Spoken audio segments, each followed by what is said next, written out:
The Banana Splits Movie 2, Road Split. Chapter 3. Footsteps echoed throughout the venue. The group was heading toward the main stage, where filming took place and live audiences sat now. There was no one there. Susie found it strange seeing the empty set. Usually, there were plenty of staff members, people walking back and forth, bustling about, talking into radios. Now, they were completely alone. Susie noticed some movement above. Before she could look up, a huge orange figure swung down in front of them on a fine. It was Bingo. Everyone jumped at the unexpected entrance. Susie even dropped her toy Mickey Mouse but quickly picked it up. "Hi, Susie. Happy birthday to you." "Thank you, Bingo." The girl hugged the animatronic. He turned his head toward the others and looked at them with his eyes, two black dots hidden behind plastic glasses. He was smiling broadly, as always. His design didn't allow for mouth movement, his speech came from a speaker inside his head. "Look how many guests we have today. We need to wait for the other splits and throw a cool party." Suddenly, from behind the stage, there was the screech of wheels and a loud crash. Sounds like Drooper crashed into Mr. Wondershade's fence again. A few seconds later, a cardboard door swung open and a lion ran onto the stage. "Hi, Susie. Happy birthday. The guys and I have prepared a surprise for you." "Thanks, Drooper. What kind of surprise?" "First, we need to wait for Fleagle and Snorky." The lion turned to Stevie and extended his hand for a high five, their usual greeting. The boy didn't hesitate. "I suggest you listen to my new performance I've been preparing while we wait for the others," Drooper offered. "Sounds cool. Go for it."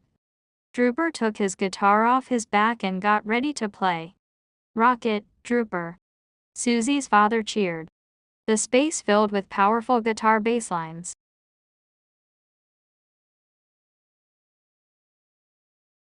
Austin watched his mother, wrapped in a blanket and lying on the grass. He was terrified. He had never been in such a frightening situation before. His mother was near death, and his brother had disappeared somewhere. He hoped this was all a dream. He hoped he would wake up in a cold sweat at home and see that his family was okay. But it wasn't happening. This wasn't a dream. This was reality. Harsh reality. He had endured 2 nightmares back to back. He wanted to cry, give up, stop fighting, die, anything to escape this nightmare. But then he gathered his thoughts and pulled himself together. He had to take care of his mother. She was alive. He couldn't let her. He refused to even think that last word. The young man leaned down to check her pulse. It was there. Good. Suddenly, a rustling of leaves came from ahead. It was clearly audible in the night silence, standing out among the other sounds created by the wind. This rustling was definitely caused by something else. Footsteps. Austin looked up and saw a silhouette standing about 30 feet away from him. It was larger than a person. It had stopped exactly at the moment Austin looked at it. In the darkness of night, details were hard to make out. The only light source was the moon. The boy stared at it, and he was certain it was staring back. Only now did Austin realize that where the mysterious visitor's eyes should be, there were silver lights gleaming. At first, he thought it was just the moon reflecting, but now he knew for certain those were eyes. He didn't know what to do. His whole body was frozen. He couldn't move. The silhouette was waiting for him to make some move. Waiting for a mistake. Waiting for the moment to attack. Suddenly, Beth's cough snapped Austin out of his trance. Startled, he jerked his head toward her and jumped up. "Mom, are you okay?" "Austin. Where are we? What happened?" This time, pushing through the pain, the woman managed to sit up, throwing off the blanket. She remembered everything. The highway, the crash, the log page. Zoe had terrified Austin. Harley. Harley. You said he was missing. He wasn't in the car." "Yes. I don't know where he is. We have to find him." Beth tried to get to her feet. "Mom, careful." Austin helped her up. Finally, they were both standing. Beth began to survey their surroundings. Suddenly, Austin remembered the mysterious visitor. He quickly grabbed the flashlight from the ground and aimed its beam at the spot where the figure had stood just seconds ago. There was no one there. Where had it gone? What did it want? Why had it come? Maybe he had imagined it. He was in an extremely stressful situation. In such cases, people's imaginations often run wild. No, he was certain someone had been standing there. Austin, where are Paige and Zoe? They went to the nearest gas station to call an ambulance. All the phones were smashed at Taft's studio, remember? Did you look for Harley? No, I stayed with you the whole time, keeping an eye on you. Maybe he fell out of the car and he's lying somewhere by the road.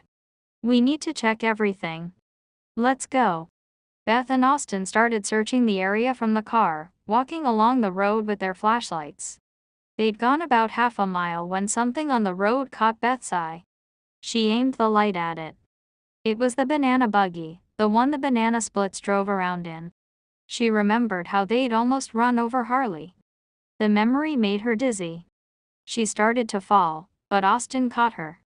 Mom, you okay? I'm fine. Austin, look, she pointed at the Discovery, what's that doing here? The boy stared at the road. Something caught his attention. He looked closer. Mom, am I seeing things, or are those tracks? They moved in closer. A trail of blood led from the buggy into the woods.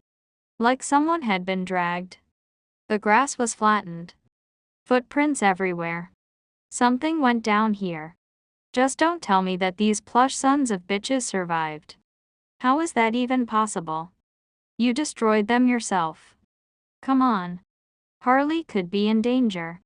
They followed the tracks into the forest, lighting their way with flashlights. Crickets chirped all around, leaves rustling in the wind. The road kept fading behind them, swallowed by the trees. Eventually it disappeared completely. They were deep in the woods now. Beth's hands trembled, but she gripped the flashlight tight. Her whole body was screaming in pain, but she kept moving. Adrenaline. Only that was keeping her from collapsing or breaking down crying. She was terrified for Harley, but fighting like hell to keep it together. Austin broke the silence. Mom, I need to tell you something. Before you woke up, I saw a silhouette. It was dark, couldn't make out who. Then you woke up and I got distracted. When I looked back, it was gone. Maybe I imagined it, but... Austin didn't finish, something grabbed his shoulder and yanked him upward. The flashlight flew out of his hand. Mom. Beth spun around.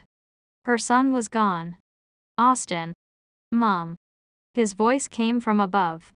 She aimed the light toward the sound. Something flashed between the branches. Mom. Beth ran toward his voice, deliberately trampling the grass so she could find her way back to the trail later. She remembered her dream after the crash. Was it more than just a memory? Was it a warning? She was terrified. She realized she was crying. Could she save Austin this time? Could she save Harley? Suddenly, something crashed to the ground nearby. Austin screamed. Beth ran toward the sound, shoving branches out of her face. Finally she burst into a small clearing. Two silhouettes in the center. She aimed her flashlight at them. Austin lay on the ground. A huge orange gorilla was approaching him. Bingo. One arm was missing, torn off when Beth dropped him from the rigging at Taft's studio. His head was split open on top, wires poking out of the crack. Damage from fighting Snorky. His whole suit was filthy. But something else caught Beth's attention. Something off. Then she realized Bingo wasn't wearing his glasses. Without them, she could see his eyes, two black dots, just like Snorky's. Without the glasses, he looked terrifying. That wide smile, once a friendly feature of a kid's show character, now seemed like a predatory, mocking grin. Time's almost up. Each syllable came out at different speeds, pitches, intonations. His voice box must have gotten damaged in the fight with Snorky. Every word crackled with static. Suddenly the animatronic froze. It realized someone was shining a light on it and turned toward Beth. She panicked. Didn't know what to do. Her eyes darted around wildly and landed on a heavy branch by a tree. Her only chance. Beth crossed the distance in seconds. Lifting it was hard, but she managed. She's a strong woman. She ran at the animatronic, branch raised. Choosing the perfect time, she swung with everything she had and smashed Bingo in the head. The hit was so powerful that his head spun around several full rotations. The animatronic stumbled backward, trying to catch his own head. Beth swung again. This time the head flew off and landed by a stump. The headless body crumpled to the ground. Enemy down. Beth remembered her son and rushed over. Austin, you okay? Yeah. Mom, you're amazing. They hugged. Let's go find Harley.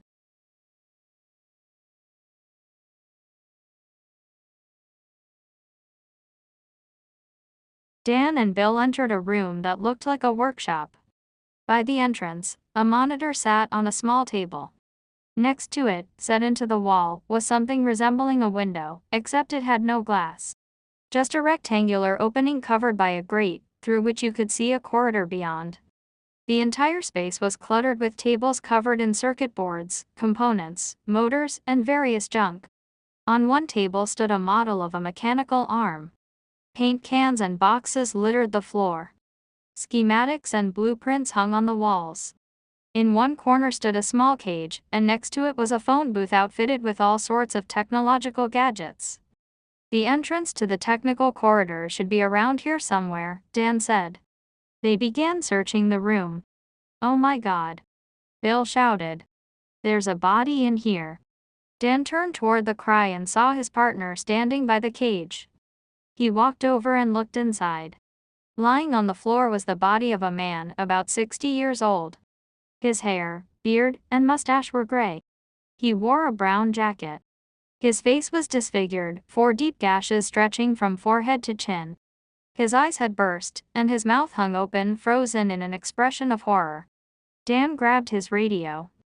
Copy, this is Dan, do you read me? Loud and clear. What's your status? We've got a body. In the workshop. Copy that. Continue with your previous orders. You need to find the missing team. The hatch leading to the technical corridor should be somewhere in that workshop. Copy that. Over and out. The officers resumed their search. Dan studied the blueprints while Bill hunted for the hatch. One blueprint caught Don's eye. It depicted the internal structure of an animatronic, apparently an owl character. Bill noticed his partner's interest. Hey Dan, what are you looking at? Something caught my attention. There's a blueprint here for an owl animatronic. As far as I remember, there was no owl in that show. Bill looked at him, puzzled. Well, maybe they plan to add one later. You know what I noticed? Dan said, drawing out the last word as his gaze drifted toward the cage with the body. The blueprint shows it had claws. Bill followed his gaze and caught on. You think that's what got him? I don't know. Look, we've got a specific job. This is for the investigative team to handle. Leave it to them. Bill kept searching. A few minutes later, he let out an excited yell. Found it. Dan walked over to his partner.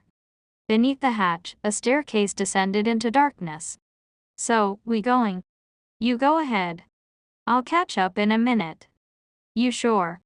Yeah, just need a couple more minutes. All right. Bill started down the stairs while Dan continued studying the blueprints.